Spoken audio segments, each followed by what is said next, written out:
Hello. Today we will talk about homelessness and what you can do to help and try to fix this huge issue. A lot of Americans may think that homelessness is more of a third world issue, but this is simply not the case.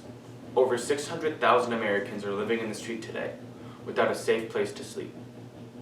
Ever since 2000, the numbers of Americans living in poverty and homeless has increased. In fact, children have experienced the highest poverty rating out of any age group. Families became at a huge risk of homelessness as wages decreased and drastic changes were made in welfare. As many families usually have 3 or more people to take care of, this puts a heavy burden on the mother and/or father. As the margin between the income of the parents and mortgage of the house draw near, the families begin to lose money. In an attempt to pay off their mortgage, many families will try to sell their items, but they will still end up on the streets. This leaves them without any possessions. Many kids are not able to get jobs, so if their parents cannot pay the bills, they will also end up on the streets, homeless, helpless, and vulnerable, without any source of income. That is the story of many homeless Americans, including John right here. Say hi, John. Hello. John's mother was laid off of work, and his father took a drastic pay cut. He soon found himself living in the streets, just like many Americans. Today, with John's help, we will try to educate you on homelessness and how we can help prevent it and stop this epidemic. Homelessness in the United States is a major problem. In 2014, there are over 600,000 people homeless on any given night. Using that same ratio to the United States population, that's about 24 people just in Wakanda. We need to act now. More and more people become homeless every day. 1/4 of homeless people are people under the age of 18. Children are a growing population of homeless people. In 2014, 45,205 children were unaccompanied or alone, and 59.3% of those were unsheltered. Imagine being all alone and having to sleep outside at night and having no way to provide for yourself. You'd be completely helpless. There are many things these people turn to try to provide for themselves. Unfortunately, the most prevalent method of obtaining money is drug dealing. This leads to more and more crime and addiction. Imagine all the possibilities of these children. They could become athletes, lawyers, doctors, or successful business people. All these dreams crushed before they are adults. Take famous basketball player Caron Butler, for example. As a child, he began dealing drugs by the age of 11 and was arrested 15 times before he was 15. If it wasn't for a police officer who was convinced he would change, he would probably still be in prison. He would have never gotten the chance to play in the NBA.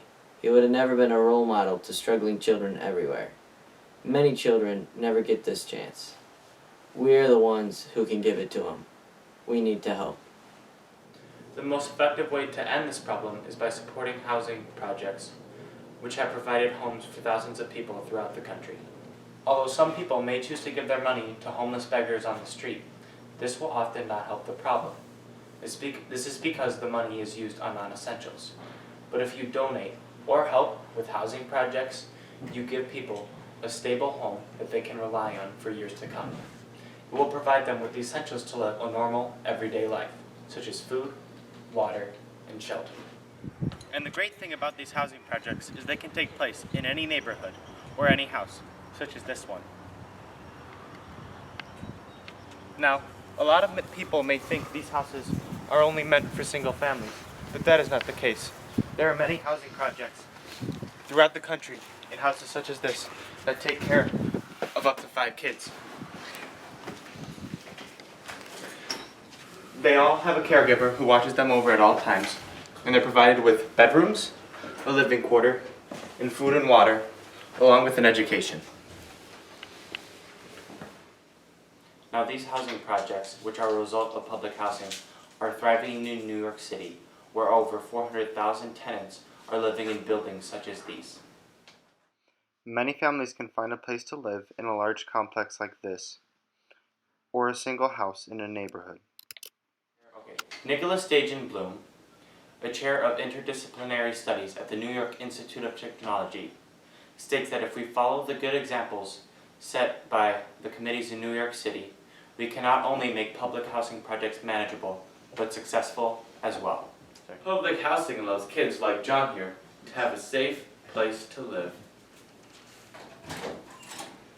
Why, hello, John. Hello. Goodbye. Nice to see you. You too. There are about 1.5 million tenants living in public housing. In the state of Illinois itself, there are about 30 forms of public housing. 58% of homeless people live in shelters. So public housing benefits me because I have a place to stay year-round and a place to shower and bathe. It also helps me stay in school full-time and make new friends because I'm not moving around. Finally, it helps parents get a job because it's hard to get a job if you do not have a home, and this gives us a home. So by building more forms of public housing, this epidemic could be solved. If this plan is not fulfilled, more homeless people will die out on the streets. The amount of deaths per year in the U.S. is about 700 for the homeless, which averages out to around 2 per day. This statistic will keep growing as homeless rates climb. So by building a place for them to live, this epidemic could stop. So the difference between public housing and homeless shelters are that shelters move around, which is why they're known as transitional housing. The problem with transitional housing is that it varies day to day and could be in one place one day and a different place in another. Another problem is that when you're trying to get to the next place, some people cannot afford transportation or they're physically handicapped and cannot make it.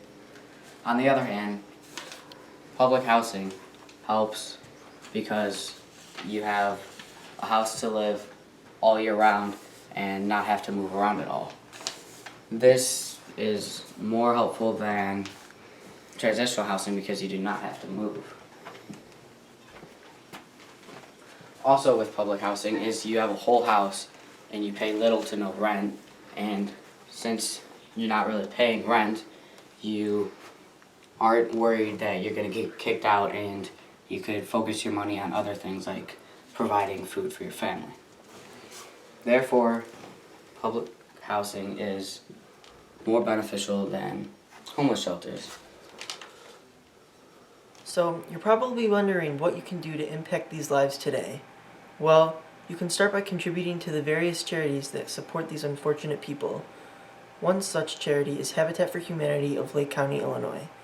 Habitat for Humanity of Lake County is a non-profit charity with a high rating of 91.25 on charitynavigator.org. The organization has built and repaired thousands of homes in the United States and worldwide, and it will become even more successful with your help. So how can you help? Well, you can make a monetary donation or volunteer your time to help build the houses themselves. To visit their website, search Habitat for Humanity of Lake County. Click on the first link that comes up. And on the sidebar at the left, click on Donate. And here you can see all the different ways you can donate, including checks, donating goods to build the houses, and an online payment system via PayPal. And if you go back to the home page and click volunteer, you can see all the different volunteering opportunities that are available, including building the homes themselves, keeping waste out of the landfills, or serving behind the scenes doing office work.